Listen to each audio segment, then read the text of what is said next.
Target पर सिर्फ Hezbollah के चीफ है या बाकी स्ट्रेटेजी भी? सीधे रुक करेंगे हमारे जो दो खास मेहमान उनका, हमारे साथ जुड़े कर्नल शैलेंद्र, साथ ही जुड़ रहे हमारे साथ ग्रुप कैप्टन यूके देवनाथ जी। कर्नल शैलेंद्र जी, सवाल यही है कि एक के बाद एक जिस तरीके से हिजबुल्लाह के जो नए चीफ है वो टारगेट पर है आईडीएफ के, नए चीफ कितने दिन? मुझे लगता है मुझे शायद आपको थोड़ा सा एक करेक्शन करनी चाहिए। आपने कहा 1 महीने में, 7 दिन में 2 चीफ गए हैं। 7 दिन में, बिल्कुल 7 दिन में 2 चीफ गए हैं। दूसरा चीफ तो बेचारा शायद कोई मीटिंग प्रिजाइडिंग ओवर करने आया था और वहीं पर उसको मार दिया गया। ये भी एक बहुत बड़ी बात है। ये दिखाता क्या है? एक दिखाता है इजराइल का रिजॉल्व, दूसरा दिखाता है इजराइल की इंटेलिजेंस, तीसरा दिखाता है कि किस हद तक हिजबुल्लाह में मोसाद इन्फिल्ट्रेट कर चुका है कि पिन पॉइंटेडली इंफॉर्मेशन आ पाती है और आप उनको रियल टाइम में स्ट्राइक कर पाते हैं। अब इब्राहिम जो नए चीफ हैं, अनाउंसमेंट करने में तो बड़ी तेजी लगाई है, बट अब जहां तक आपने कहा कि देखना है कि वो क्या करते हैं, मैं कहता हूं उन्हें सिर्फ ये देखना है कि कितने दिन वो सर्वाइव कर सकते हैं। क्योंकि देखिए स्ट्रैटेजी जो अब इजराइल चला रहा है, अगर पेजर वाले इंसिडेंट से आगे बढ़े, पेजर वाले टाइम में उन्होंने 5000 के करीब जो लोकल लेवल पर लीडर्स थे हिजबुल्लाह के, उनको मार गिराया है, उनके अंदर खौफ डाल दिया है, उनको डरा दिया है। पहली बात। इससे ऊपर वाली साइड आइए, ब्रैकेट बनाने की कोशिश करिए। टॉप लीडरशिप को 9 लोगों को वो अब तक मार चुके हैं और ये सब पिछले 2 महीने के अंदर अंदर। आप अपने आप समझ सकते हैं कि इस समय इजराइल की स्ट्रैटेजी क्या है। इजराइल की स्ट्रैटेजी इस बार ग्राउंड के ऊपर चैलेंज करने की नहीं है। इस बार उन्होंने डिसाइड किया है कमांड कम्युनिकेशन सेंटर को डिस्ट्रॉय करो, लीडरशिप को डिस्ट्रॉय करो, ईरान को डिस्ट्रॉय करो, हूतीज को डिस्ट्रॉय करो at the top level. Houthi का मलिक जो है वो कहाँ भाग रहा है, क्यों नहीं आ रहा कहीं सामने?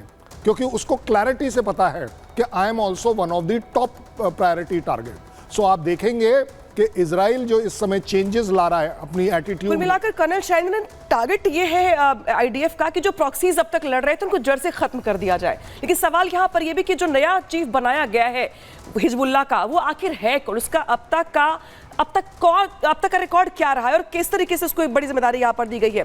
बता रहे हैं आपको, देखिए किस तरीके से इब्राहिम अमीम अल हिजबुल्लाह का जो नया चीफ है वो यहाँ पे देख पा रहे हैं। लेकिन कौन है ये जो चीफ है? ये दरअसल इसके बारे में बताया, दरअसल ये जा रहा है कि ये इसके पहले 27 सितंबर को जो नसरुल्लाह मारा गया था उसके बाद इसको बनाया गया। ये उसका खास आदमी था। 3 अक्टूबर को देखिए हाशिम सैफुद्दीन को ढेर कर दिया गया, सभी के सामने ये तस्वीर निकल के सामने आई। तो देखिए किस तरीके से यहाँ पे जो 3 तस्वीरें दिखा रहे हैं हम आपको, उसके साथ साथ जरा ये भी देख लीजिए। 1985 में हिजबुल्लाह का जो प्रवक्ता था यहाँ पर, वो यहाँ पर बनाया गया इसको। लेबनान संसद में कई बार सांसद भी चुना गया है। ये जो इसका इतिहास अब तक का, इस्लामिक सेंटर एसोसिएशन की स्थापना की गई थी, उसमें भी इसकी अहम भूमिका थी। 2001 में हिजबुल्लाह के शूरा काउंसिलिंग का यहाँ पर मेंबर बनाया गया था। इसके अलावा देखिए 1960 में लेबनान के बाल्बिक में इसका जन्म हुआ था और अमल पार्टी का ईरान में यहाँ पर प्रतिनिधित्व कर रहा था ये। तो देखिए अब तक का जो रिकॉर्ड है इसका वो ये कि नसरुल्लाह का करीबी है, सांसद रह चुका है, ये प्रवक्ता रह चुका है, यानी कि अहम अलग अलग भूमिकाएं निभा चुका है यहाँ पे। इस बीच बड़ी खबर आ रही है दरअसल हिजबुल्लाह को लेकर इजरायली मीडिया का बड़ा दावा सामने आया है, जहां पे 4 दिनों में 250 हिजबुल्लाह आतंकी ढेर किए जा चुके हैं। मारे गए आतंकियों में किस कमांडर भी शामिल है यहाँ पे? तो देखिए आईडीएफ ने यहाँ पे दावा किया है और दावा करते हुए ये कहा है कि 250 यहाँ पर जो टेररिस्ट है हिजबुल्लाह के, वो यहाँ पर ढेर किए गए हैं। ग्रुप कैप्टन यूके देवनाथ जी, सवाल आपसे यही है कि एक तो ये कि हिजबुल्लाह क्यों टारगेट पर है, आईडीएफ के लगातार जो उसके चीफ है वो टारगेट पर है, जो टॉप कमांडर्स है वो यहाँ पर टारगेट पर है, आखिर वही क्यों है? ईरान पर क्यों नहीं अब तक हमला हो पा रहा है उस तरीके से जैसा हम प्लान करके मान करके चल रहे थे, और जो ग्राउंड ऑपरेशन है वो भी यहाँ पे चल रहा है? एक तो नंबर सवाल ये। दूसरा ये कि जो नए चीफ है इसको लेके आपकी कैलकुलेशन क्या कहती है? जी हाँ, इजराइल, नेतन्याहू और आईडीएफ के टॉप कमांडर्स बहुत क्लियर हैं।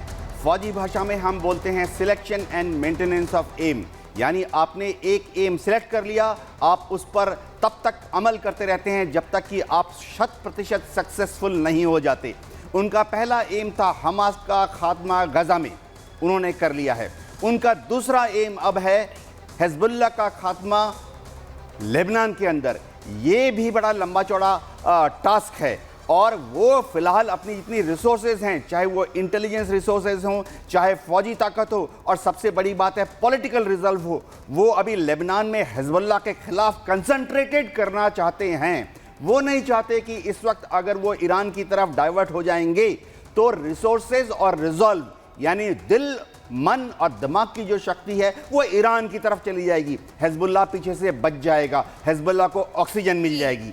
इसीलिए वो चाहते हैं कि अगले कुछ दिनों तक एक जबरदस्त कैंपेन चलाएंगे लेबनान के अंदर बेरूत तक। बिल्कुल यूके देवनाथ जी, देखिए आप लगातार बता रहे हैं कि कैसे अभी हमले की तैयारी इजराइल डिफेंस फोर्सेस कर रहा है, लेकिन आतंकी ठिकाने लगातार तबाह किए जा रहे हैं। हमने देखा कैसे इजराइल डिफेंस फोर्सेस ताबड़तोड़ हमले कर रही है और सदमे में इस वक्त हिजबुल्लाह है। अब इसकी बात करते हैं।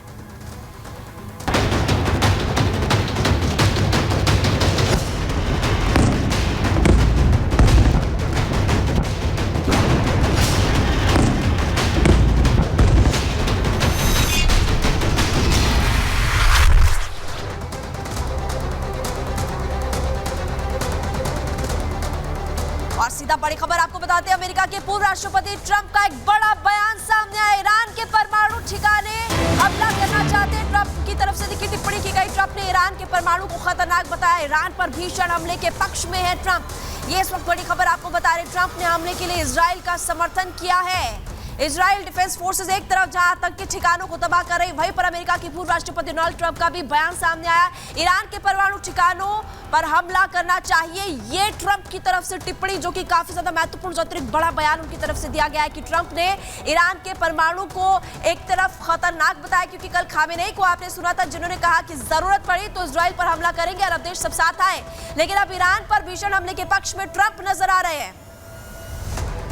तो अब बताएंगे आपको कि किस तरीके से यहाँ पे जो आईडीएफ का दम है वो दिखाई दे रहा है और आतंकी जो है वो यहाँ पर बेदम हो गए हैं। क्योंकि जिस तरीके से अगर बात करें अमेरिका की, तो अमेरिका ने जिस तरीके से यहाँ पे साथ दिया है, समर्थन किया है, उसके बाद यहाँ पे देखिए ईरान के जो परमाणु ठिकाने हैं उस पर हमले के पक्ष में हालांकि फिलहाल अमेरिका नहीं है, जो बाइडेन नहीं है, लेकिन जो अब तक साथ दे रहे थे, ईरान के परमाणु ठिकानों पर हमला करना चाहिए, ये ट्रंप कह रहे हैं। तो दो अलग अलग जो नेता है उनकी ओर से अलग अलग राय है। दूसरी तरफ जो बाइडेन कहते हैं कि जो ईरान की तेल रिफाइनरी है उस पर हमले पर विचार किया जाना चाहिए।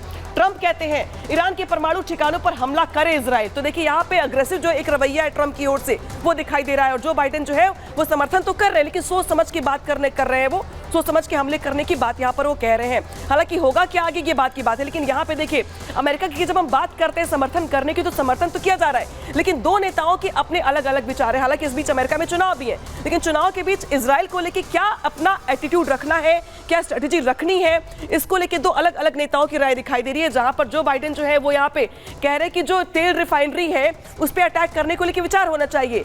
भाई ट्रंप यहाँ पे जो है वो क्या पे कह रहे हैं कि अटैक कर देना चाहिए।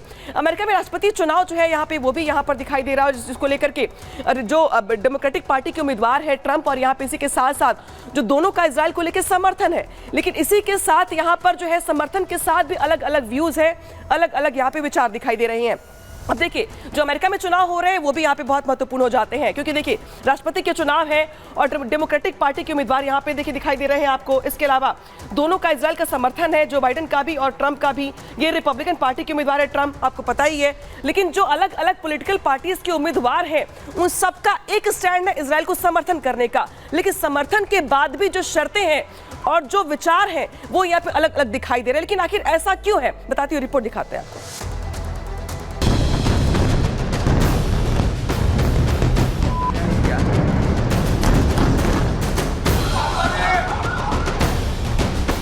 ईरान पर हमले को लेकर अमेरिका में दो फाड़ देखने को मिल रही है। एक तरफ जहां अमेरिकी राष्ट्रपति जो बाइडेन ईरान के परमाणु हथियारों पर हमला न करने की इजराइल को नसीहत दे रहे हैं, वहीं दूसरी तरफ अब अमेरिका के पूर्व राष्ट्रपति डोनाल्ड ट्रंप ने इजराइल को उकसाने वाला काम किया है। डोनाल्ड ट्रंप ने बयान दिया है कि ईरान के हमलों का इजराइल को ऐसा जवाब देना चाहिए कि ईरान उसे कभी ना भूल पाए। डोनाल्ड ट्रंप ने तो इजराइल को ईरान के परमाणु ठिकानों पर हमला करने तक को कह दिया। पहले परमाणु हमला करिए और बाकी बातों की आप बाद में चिंता करिए। मेरा मानना है कि हालिया मिसाइल हमले के जवाब में इजराइल को ईरान के परमाणु ठिकानों पर हमला करना चाहिए। उनका मानना है कि हालिया मिसाइल हमले के जवाब में इजराइल को ईरान की परमाणु सुविधाओं पर हमला करना चाहिए। ट्रंप का यह बयान ऐसे समय में आया है जब ईरान की चेतावनी के बावजूद भी इजराइल लेबनान में जमकर बम बरसा रहा है। देर रात भी इजराइल का यह हमला जारी रहा। इजराइल ने उत्तरी लेबनान के बेदावी कैंप में कई बिल्डिंग को निशाना बनाया, जिससे वहां चीख पुकार मच गई। जिन बिल्डिंगों में मिसाइलें आकर गिरी वो बिल्डिंग तहस नहस हो गई और दर्जनों लोग घायल हो गए। लेकिन जिस तरह से शुक्रवार को ईरान के सुप्रीम नेता खामेनेई के बाद अब अमेरिका आग में घी डालने का काम कर रहा है, उससे मिडिल ईस्ट क्या पूरी दुनिया में विश्व युद्ध का खतरा मंडराने लगा है। Bureau report. रिपब्लिक थाना। और सीधे बात करते हैं कर्नल शैलेंद्र से। कर्नल शैलेंद्र, अमेरिका की ओर से एक तो स्टैंड क्लियर है कि समर्थन करना है इजराइल का, हर मोर्चे पर करना है, लेकिन दो नेताओं के अलग अलग विचार, जहां पे ट्रंप अग्रेसिव तरीके से कह रहे हैं कि भाई हमला कर दीजिए, लेकिन जो बाइडेन जो है समर्थन करने का ऐलान तो करते हैं, लेकिन सोचने की बात करते, समझने की बात करते और रुक रुक की स्ट्रैटेजी अपना रहे हैं। ये दोनों में फर्क क्या देख पा रहे हैं और ऐसा क्यों?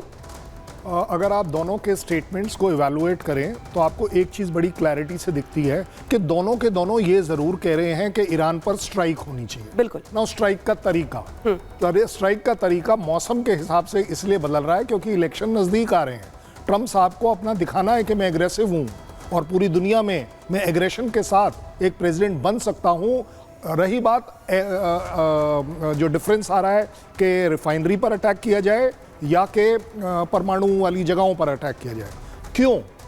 क्योंकि अगर रिफाइनरी पर अटैक करते हैं तो ईरान की इकॉनमी पर स्ट्राइक होता है। वो जो पैसा जिससे वो सारी इंप्रूवमेंट कर पा रहा है वो रुक जाता है, वो पावर रुक जाती है।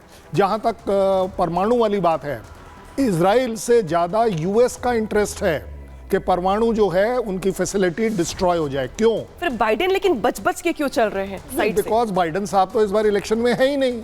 बड़ी सीधी बात है, ये तो इस समय रिटायरिंग वाली स्टेज पर हैं, लेकिन फिर भी मैं बड़ी जिम्मेदारी से कह पाऊंगा ये बात कि उनका ये पॉइंट के अटैक होना चाहिए, पहली बात।